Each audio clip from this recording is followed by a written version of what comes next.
অ্যান্টার্কটিকার বরফের মাঝখানে আটকে যায় এন্ডোরেন্স নামের একটি জাহাজ।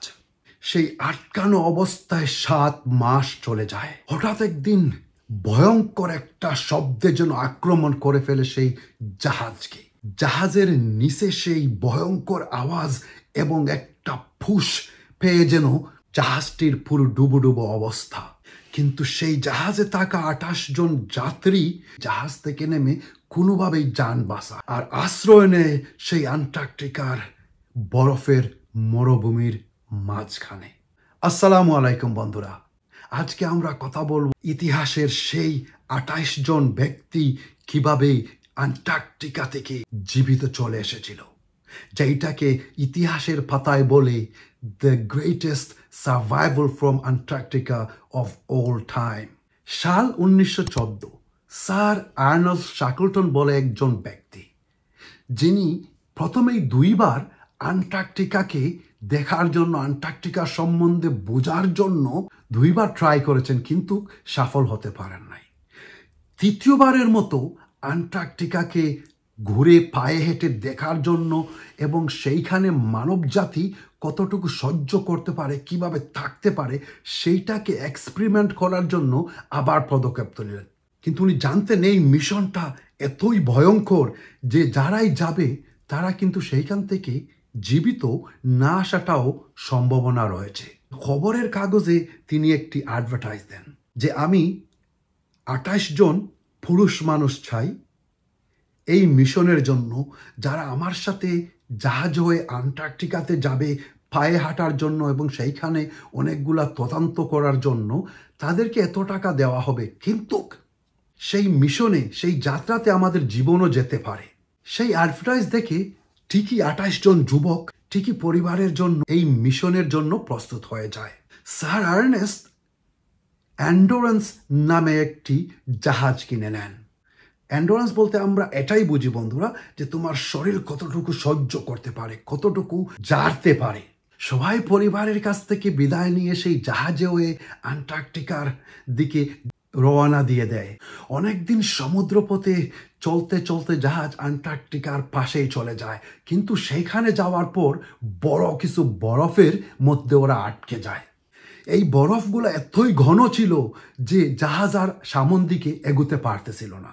তারা ভাবে জাহাজের ইঞ্জিন অফ করে আমরা এখানে কিছুদিন 2-1 দিন থেকে যাই, যখন বরফ গলে যাবে তখন আমরা আবার আমাদের যাত্রা শুরু করব। কিন্তু বন্ধুরা, হয়েছে তার উল্টো।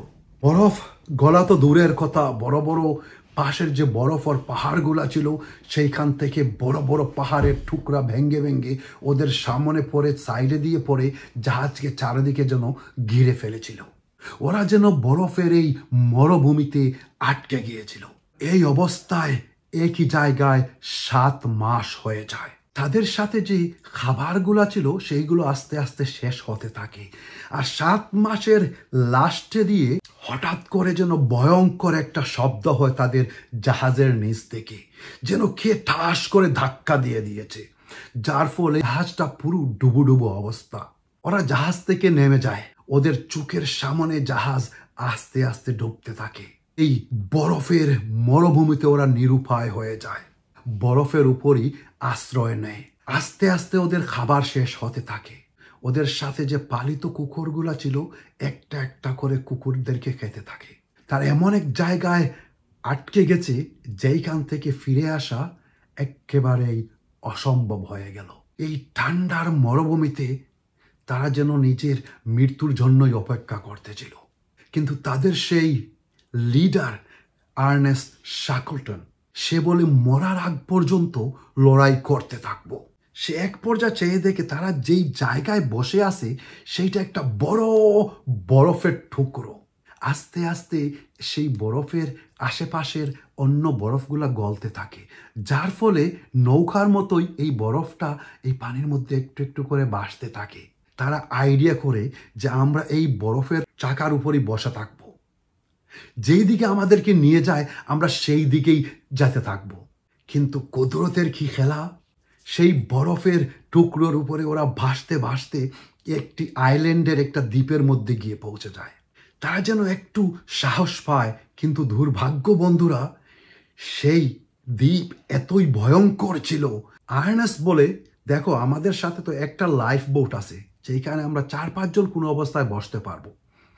এক কাজ করো, আমার সাথে 4-5 জন চলে আসো, আমরা এইটার মধ্যে বসে যেইভাবে এই বরফ আমাদেরকে কিনারে নিয়ে এসেছে ঠিক তেমনি সেইটাও আমাদেরকে কোথায় না কোথায় নিয়ে যাবে। আর যদি আমরা কোথায় গিয়ে পৌঁছে যেতে পারি তাহলে সেইখান থেকে আমরা চেষ্টা করব সাহায্য নিয়ে আসার জন্য। একটানা 16 দিন সেই ঝড় তুফান, সেই ভয়ঙ্কর সমুদ্রের মধ্যে ছোট্ট একটা লাইফ বোটের মধ্যে কাটানোর পর একটি দ্বীপে গিয়ে পৌঁছে সেই দ্বীপে অন্যান্য মানুষের দেখা পায়। তারপর তাদের সাহায্য নিয়ে ফিরে এসে এদেরকে উদ্ধার করে এখান থেকে। আর যেই যাত্রা শুরু হয়েছিল আগস্ট মাসের 8 তারিখ 1914 সালে, তার ঠিক 2 বছর পরই আর্নেস্ট শাকলটন তার সেই সহযোগিতাকারীদেরকে সই সালামতে তার পরিবারের কাছে ফেরত দেয়। আর 2022 সালে সেই সমুদ্রের মোড়ে এই এন্ডুরেন্স জাহাজকে পাওয়া যায়। এই 28 জন ব্যক্তির জন্য জীবিত থাকাটাই তাদের সাফল্য। আসসালামু আলাইকুম।